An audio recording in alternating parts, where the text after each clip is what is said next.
right, ladies and gentlemen, welcome back here to the 6th episode of the NEXXTCAR Podcast. As always, we are joined with the league owner, that is Nick. What's going on, buddy?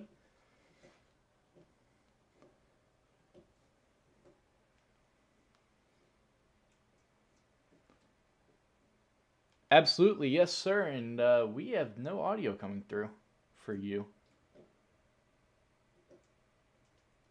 I don't know why. Give us a second and we'll be right back here to try to hopefully get your audio coming in.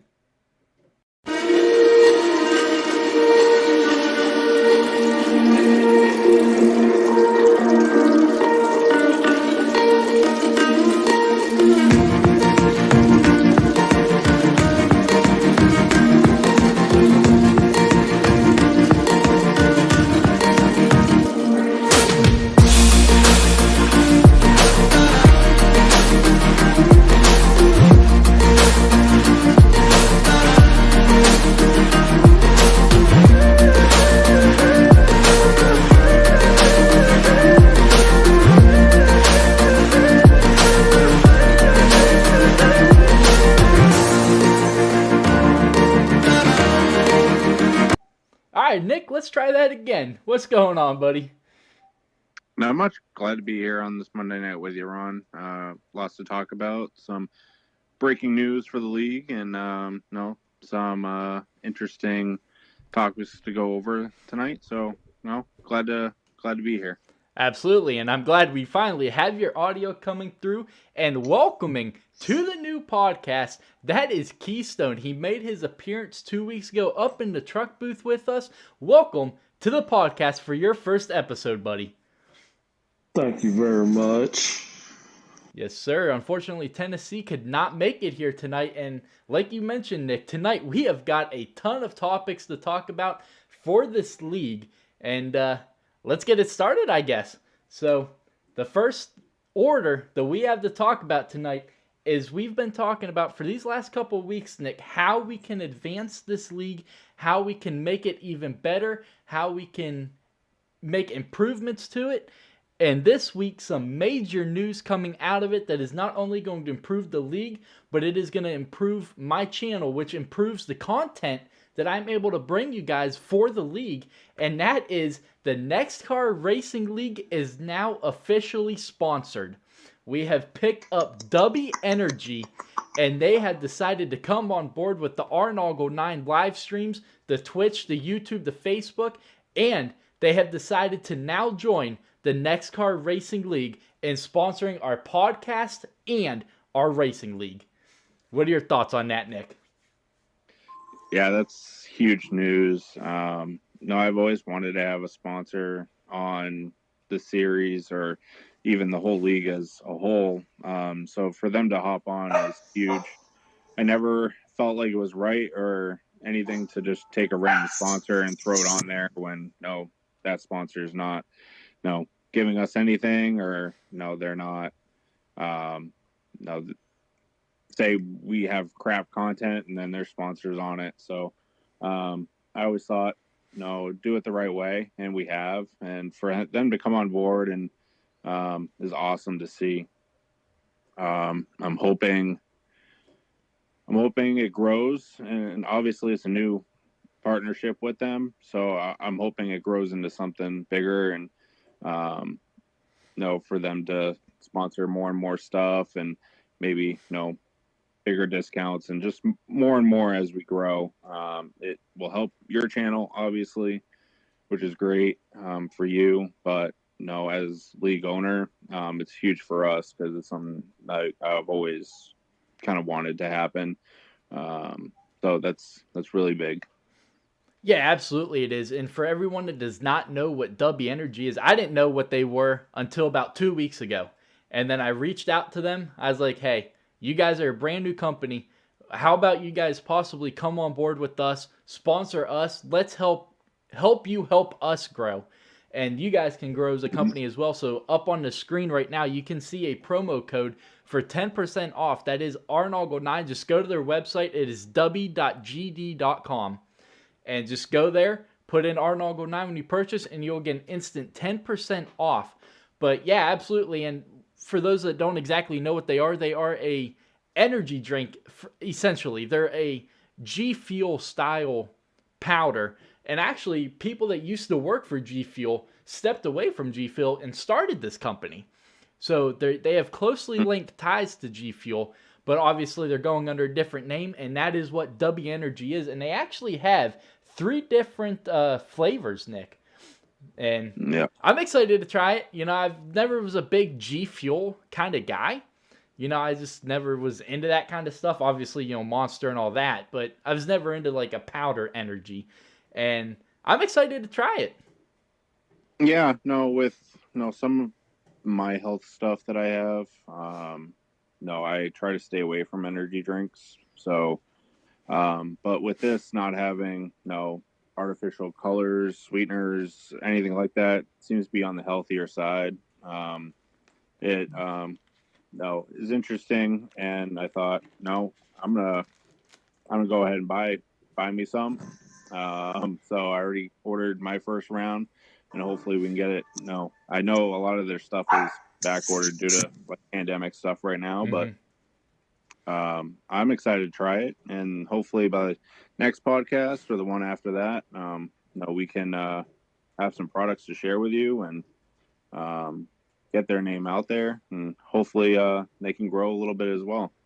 Absolutely, yeah. And 10% of all proceeds go towards, you know, it's going to go to me, but it's not just going to be with me. It's going to go towards the league. It's going to help obviously improve a lot of things. You know, we can start to kind of branch out a little bit, you know, work on some other ideas that we possibly may have. And this will definitely give us the funding to help with that. But let's check out our new series sponsored logos. As you can see, it is now the NEXXTCAR Cup Series fueled by W, the Truck Series fueled by W, and the podcast fueled by W. Nick, I know you wanted to make it to where it was the NEXXTCAR W Cup Series. What kind of deterred you away from that and still keeping the W name in there, but also keeping the full NEXXTCAR name as well? Yeah, I definitely wanted to keep NEXXTCAR, our main name, and having the Cup Series, but no, with us just starting out with them, it gives them some recognition of sponsoring us, but I didn't want to name the whole series or name after them. Mm-hmm. So, but in some way I wanted to use their name. Obviously, for them to hop on board is huge for us. And I'm hoping, the more they do with us, we can sponsor a series and sponsor, races that are coming up next season and do more and more with them. But I'm hoping, it just grows, and we'll use more and more of their sponsorship. Absolutely. Keystone, I know you haven't been racing with us in a couple seasons. I'm hoping this kind of sparks a return for you. You know, you was up in the booth a couple weeks ago. Now you're here in the podcast, and I know you want to race tonight.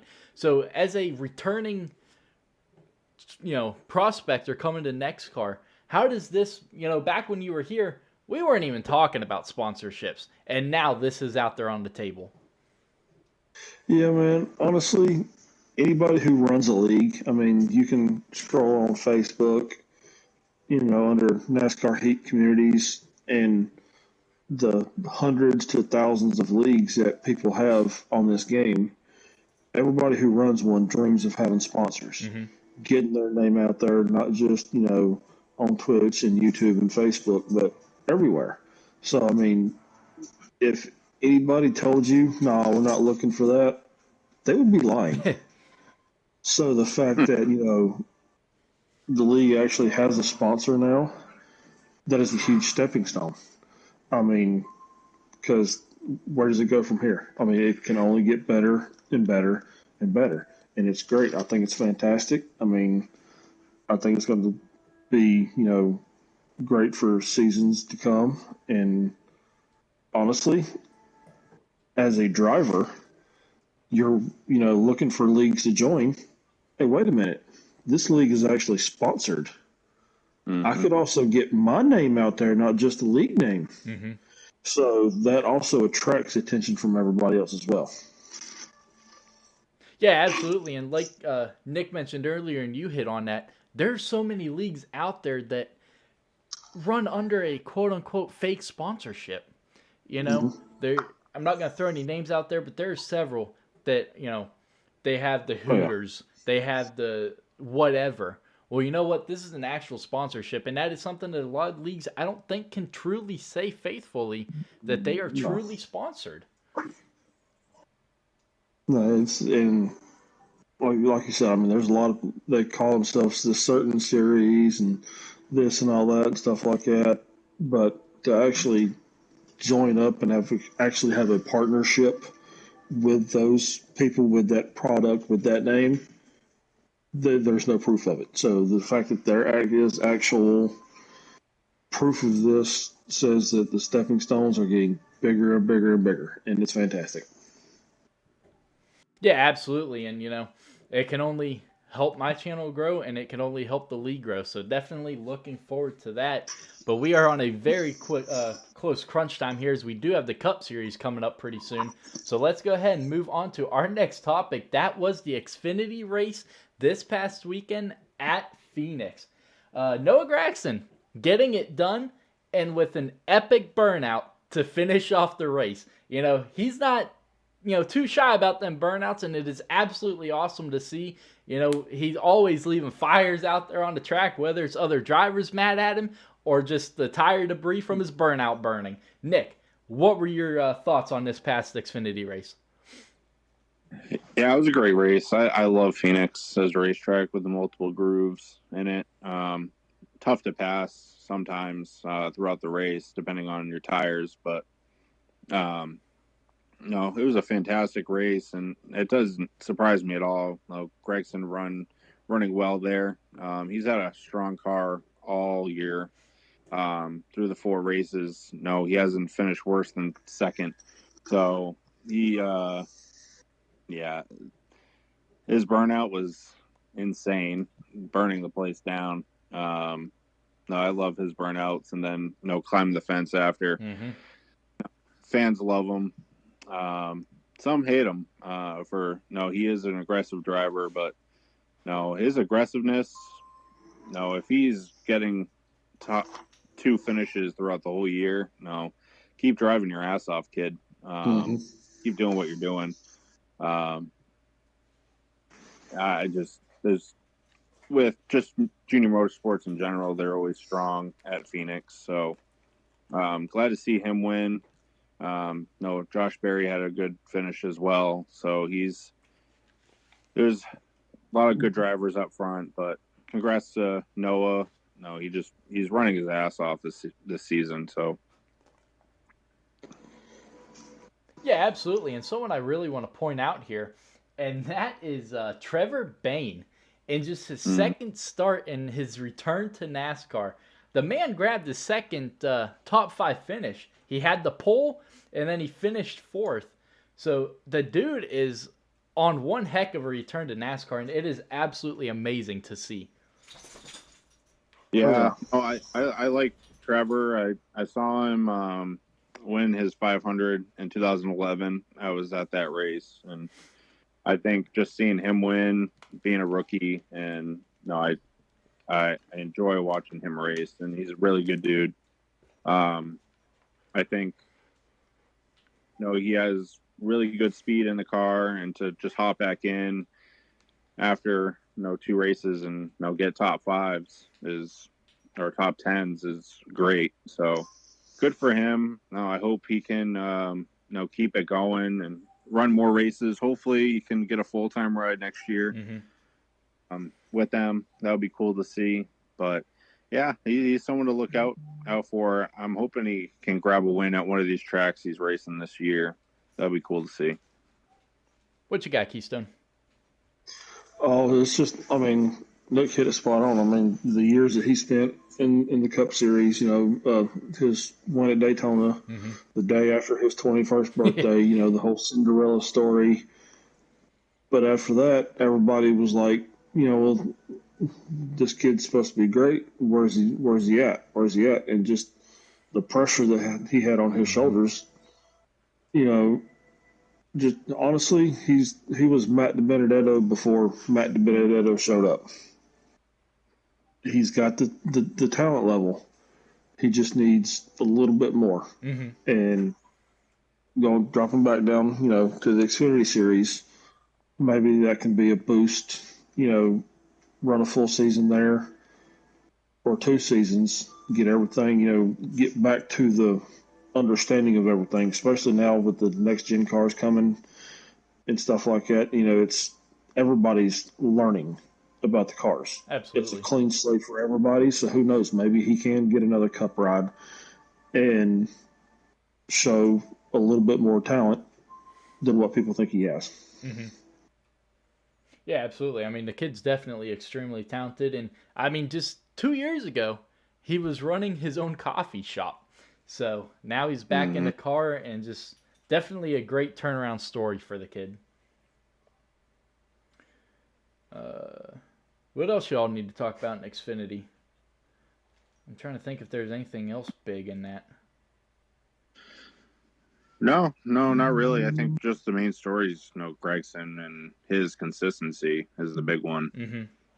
Got 3 top 2 finishes and then finally a win coming. So I think it's just, it's great to see him get that win, but I think he's going to be on a tear all year long. I think that team's just hitting on all cylinders straight out of the gate. You think this might be his last year in Xfinity? What was that? You think this might be his last year in Xfinity? I think it could be. Absolutely. Yeah, if he wins a championship, I think it could be. I'm not sure if, where he'll go.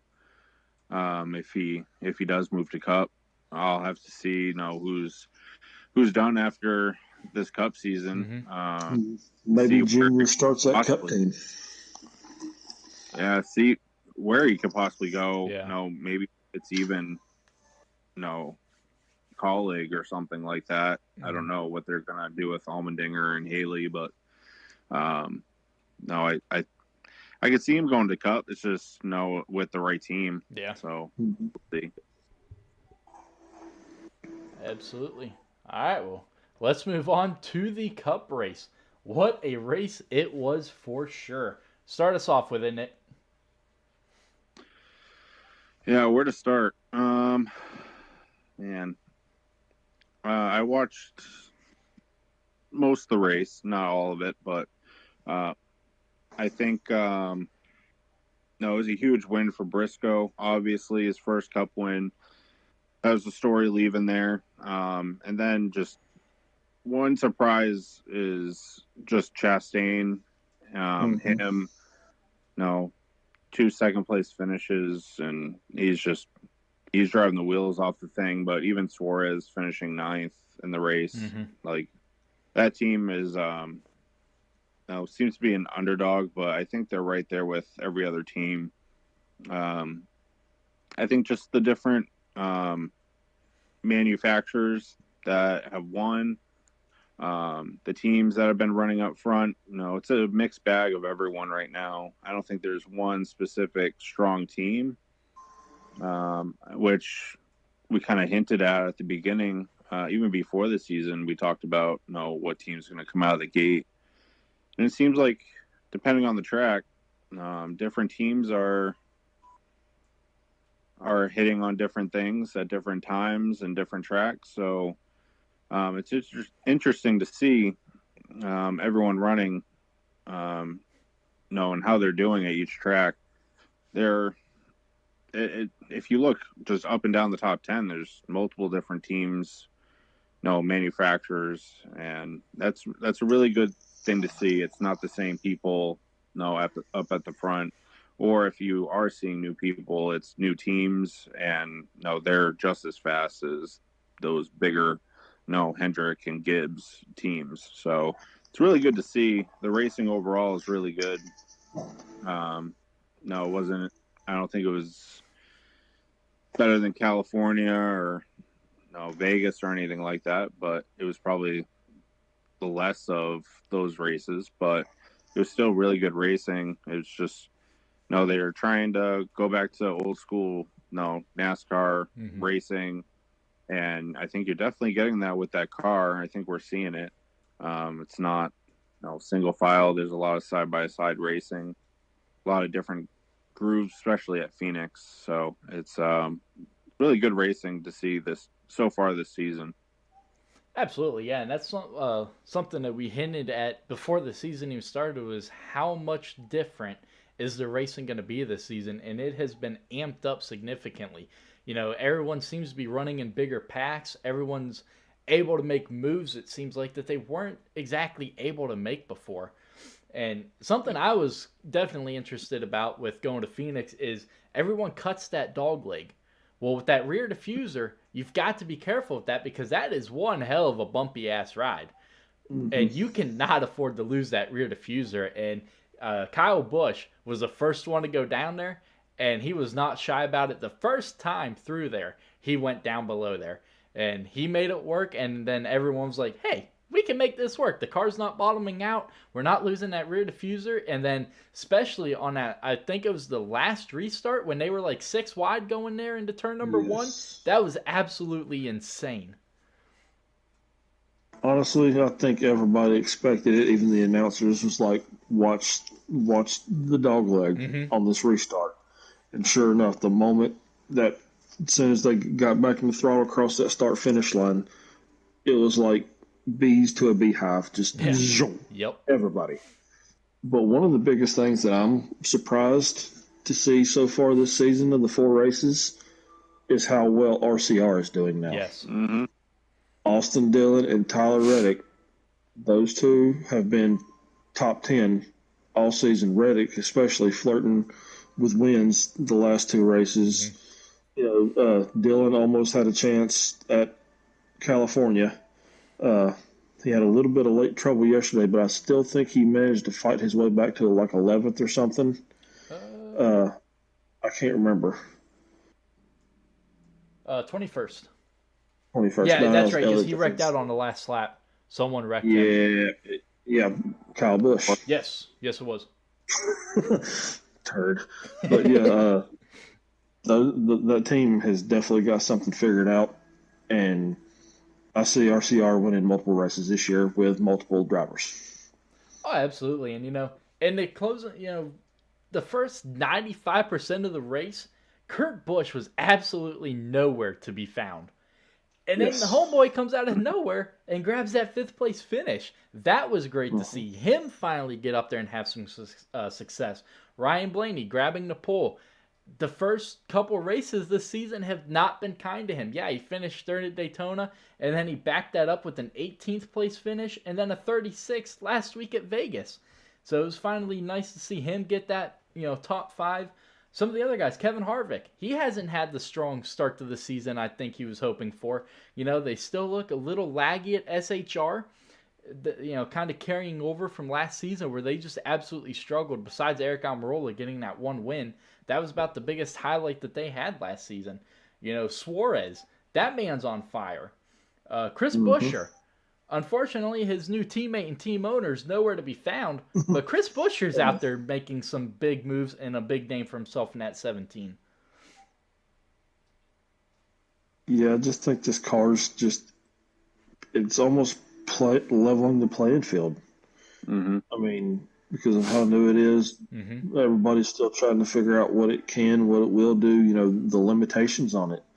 And only 4 races in, I don't think we've seen anywhere near the limitations of this car yet. And so the rest of the season is going to be exciting. Well, that's not what Chase Elliott wants to hear because he's spun out to 2 weeks now.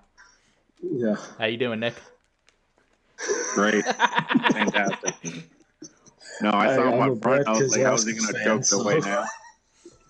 And I was like, how is he going to choke it? And then obviously he choked it away again. So, again. So, yeah, I haven't even picked him in fantasy this season yet.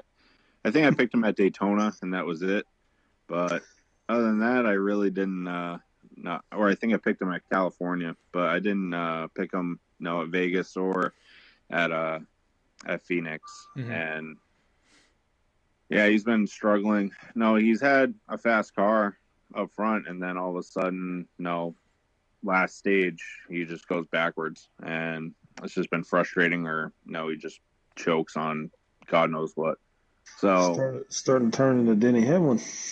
Yeah,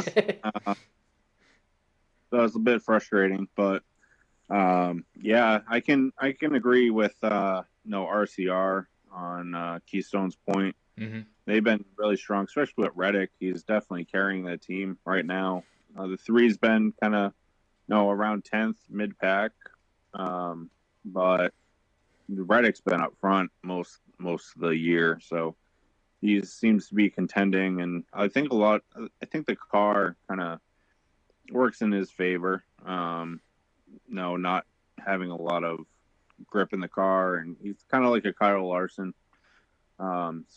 And obviously those two have been running up front, so I think he likes the car. I find it funny that the RCR kind of supplied those test cars, and now they're running well. I think that's pretty funny, but I think just there's been a huge mixed bag of teams and drivers, and just with the car, all these parts are coming from the same dealer and everything. Mm-hmm. And it's just everyone's getting the same stuff. It's not one team is doing this or that. I'm pretty sure you're getting all these failed inspections because they're trying stuff and they're getting caught doing it. No, they're trying to bypass here and there, but it's going to be tough. They're so narrow on what you can do with the car, and the playing field with everyone on the same stuff is kind of like our league. It's everyone has different sliders they can run, but you can only do so many adjustments. So, and all of us run side by side most of the race, so it's and tough to pass when you have great drivers. So that's what you're seeing right now in the Cup. Plus, when they get around you wrecking everybody. He ain't wrong. Well, don't try passing me. He is not. If you don't try passing me, we don't have a problem. Talking about all the failed inspections, honestly, I mean, with the car being so new, like you said, they're trying to figure out what they can get away with. And if you don't try to bend the rules a little You're bit, not trying. You're not trying at all. Yep. Believe me, I'm a New England fan. There it is. Me too. I'm there. Yeah.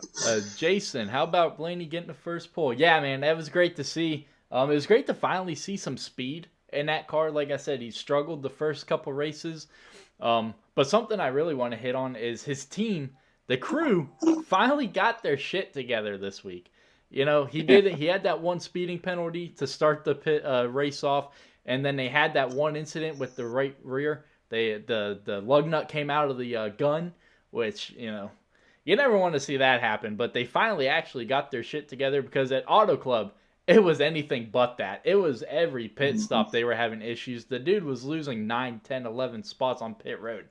So it was finally nice to see him have that speed, and he had one heck of a car. Yeah, he was definitely fast all race long. I'm surprised, he didn't get the win, but just getting a solid top 5, I think is a step in the right direction for him. I think he had a fast car in qualifying, obviously, and in practice. All weekend long, he had a strong car, so step in the right direction, and hopefully he can get that win soon. Absolutely, and I definitely do think it's going to come pretty soon, but we have got to move on to our next topic here. It's the one that broke headlines last night. Tom Brady returning to the NFL. Yeah. Is the man the next Brett Favre? Start us off, Keystone. No, he is not. I'm sorry, but Brett Favre dreams of being able to come back and do what Tom Brady's about to do. I mean, seriously, the man led the league in touchdowns, passing yards. I mean, at 45 years old, who would think it? I mean, seriously. Not to mention everything that happened with Antonio Brown losing his shit in the middle of a game. Chris Godwin tearing his ACL, so he's down 2 of his biggest targets, and he's still able to hold those numbers at the end of the season. I mean, but what else? The only thing that I'm wondering, I'm a Tom Brady fan, so I love seeing that he's going to be coming back and playing still. But what is there left to accomplish? Right. You are a 7-time Super Bowl champion, 5-time Super Bowl MVP. The 3-time league MVP, which he probably should have got over Aaron Rodgers this year, but it's just I'm excited. Honestly, I mean, I think he's wanting to go out on top. That's the only difference. I guarantee you, if they would have held on and beat LA and somehow made it to the Super Bowl and beat Cincinnati or whoever, I think he probably would have called it, and that would have been it. But he don't want to go out like that, being that close, just losing by a field goal like that. I think he's wanting to go out on top as a champion, and we'll see.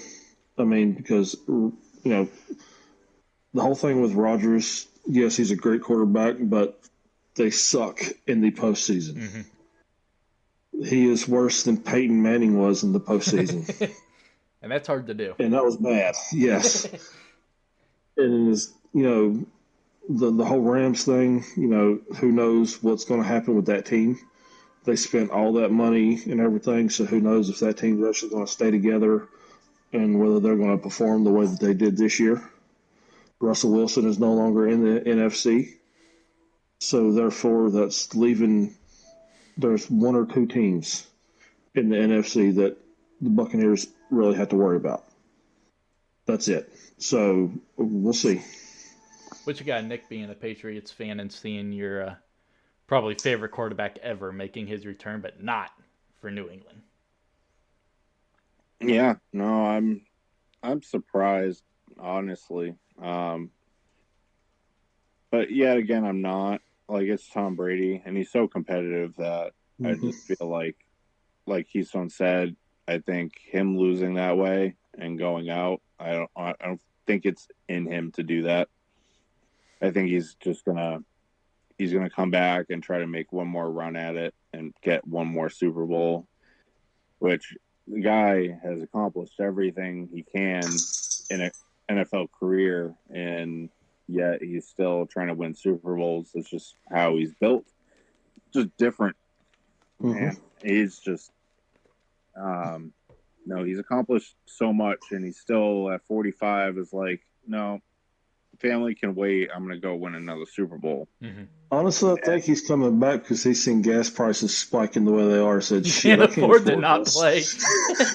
Well, I was thinking, I was like, shit, he's so old he forgot that he retired, and he's coming back already. And it's just, God, man, I'm torn because if I was in his position, like winning that many Super Bowls, I would have retired a long time ago. Mm-hmm. Just taking a beating week after week at that age. Again, he's just built different. But no, if I won one Super Bowl, I would be happy. And this guy's like, nah, I got to go for like 8. And I'm like, well, he said last year, before the start of last season, he's got 10 hands or 10 fingers on his hands. Damn, 10 hands. Yeah. Holy One of them is occupied by his wedding band. He's got 7 rings on the other fingers, which means he still has 2 fingers that's open. He wants to fill those fingers. Yeah. Surprisingly, I'm surprised he still has that wedding band because Giselle must not be happy. I'm surprised she even is letting him do it. Right. But I just know it's always been an issue. Mm-hmm. She wants him to retire, and he's just like, no, I'm gonna keep playing. And it's like, dude, how long can you play for? Like, you're 45. Sometimes you just got to hang it up and say, call it quits and done. And he's still playing 23 seasons. And it's like, dude, it's enough is enough. But if he wants to, kudos to him because he can still sling it. Let him set the league on fire one more time. Yeah. No, the way he went out, like, he's still throwing most touchdown passes, receiving yards, everything. And because he didn't win a Super Bowl, he's like, I got to come back. Mm-hmm. It's just insane. Yeah, And he don't care about yardage or touchdowns. no, you don't. In No, you in a don't give single a shit season. about any of that. He just wants to win a ring. And I don't know. Obviously, like even just him on the field, Bucks are a favorite, regardless of defense or anything. And see, that's also the difference between him and every other quarterback. You look at, Rodgers, Mahomes, and all these players, making 40, 50 million a year, wanting these big damn paychecks. Yeah, and he Well, was always taking us. Yes, this man's taking pay cuts so he can keep other players around him. Right. And then everybody always wonders, well, how does he do it? He's showing you how to do it. Stop being so damn greedy. Right. Stop being greedy, and he's always done that. He's always wanted a great team.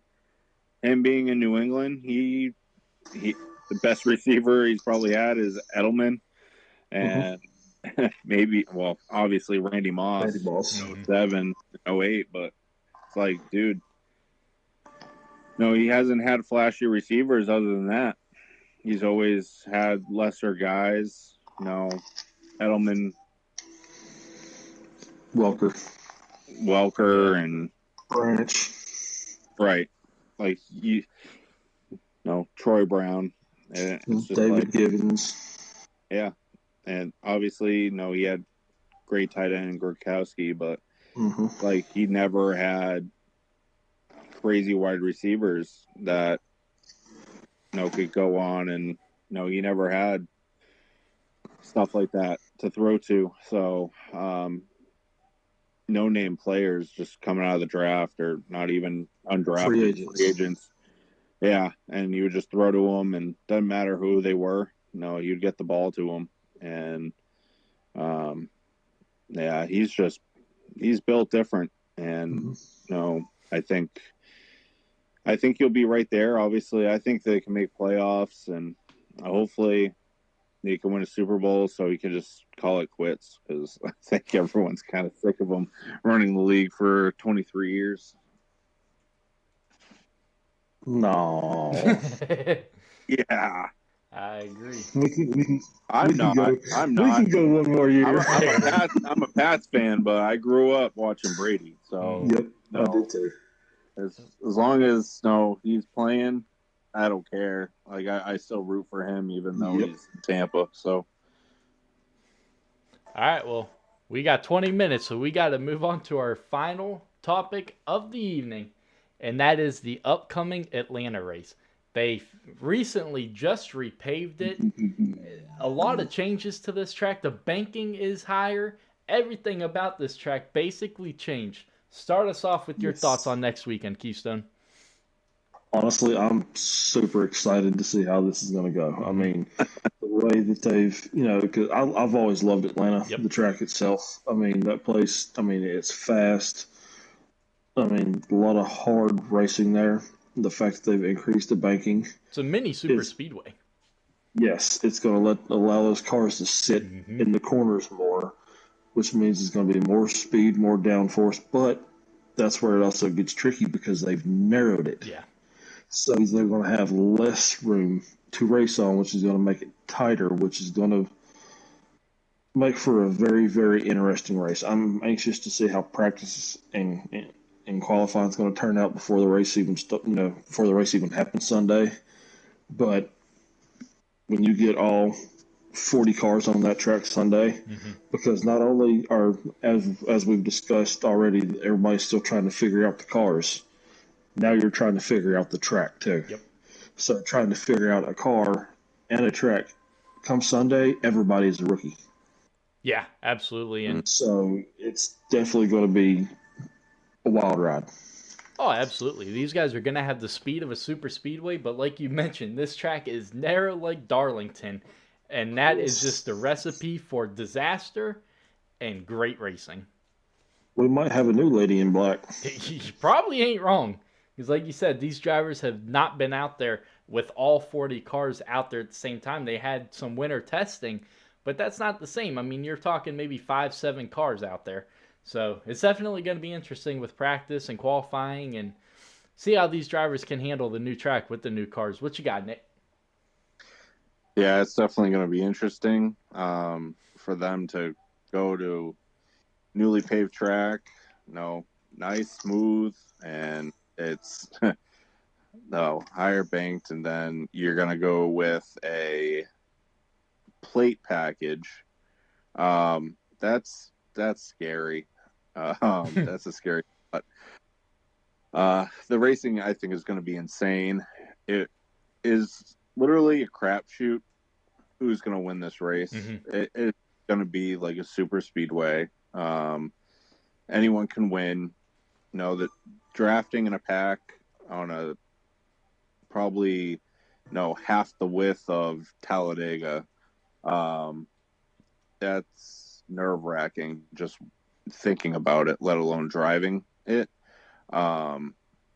It's going to be crazy. But I'm very excited to see the outcome of the race and how it's going to play out. I think a lot of it will probably be some strategy involved of getting up front and staying there. I'm curious of how the runs are going to work. Especially they're probably going to run mostly by the wall, and then get these massive runs on guys and try to pass them that way. But we'll see how it is. I'm very, very optimistic, but like I said, we'll see how it goes. I think it would not surprise me if we have a first-time winner, just like any plate track. So I think that's something to look out for. Absolutely. And, someone I'm going to be keeping an eye on are those RCR cars. Those guys are always strong at the plate tracks. And like you said, they're running the super speedway package. So that fits perfectly into their scheme, and especially the way this season has gone for them. Oh, yeah, Tyler Reddick leading the most laps. Yep. I mean, it's definitely going to be. Yeah, it's going to be interesting on how they draft on a tighter, shorter track. You're going to see crazy speeds, but I think just how the draft is going to work is going to be interesting. Are they going to be in a line? Are they going to be 2x2 around the place the whole race? Or how are you going to pass? Stuff like that is going to be tough to tell how that's going to go until race day. But are we going to have manufacturers working together throughout the race, kind of like plate tracks? Is it going to be kind of pick a dance partner and go? Is it going to be tandem and just push like hell? Yeah. Is it going to be no? It's definitely would not surprise me if they just decide 2 laps to go, okay, or last lap tandem and just go. So the front 4-6 guys, kind of scoot away, and then one of them will win. It's going to be a crapshoot. For sure. Absolutely, but we have got to pretty much end this podcast here. We got 15 minutes till the Cup Series takes the green flag for qualifying for tonight's race at Talladega. Hopefully, we can put on a show in the Cup Series like the Truck Series did last night. If you guys have not seen that video, make sure you're heading on over there. Check it out. That finish was absolutely insane. It came down to centimeters deciding that winner. But that is going to do it for this podcast. Keystone, I hope you had a great time up here in your first podcast with us. I hope this is the start of you joining us weekly here, and I hope you had a good time, buddy. I did. Thank y'all for having me. Absolutely. Yes, sir. But don't go anywhere. Don't go too far from this channel, as we will be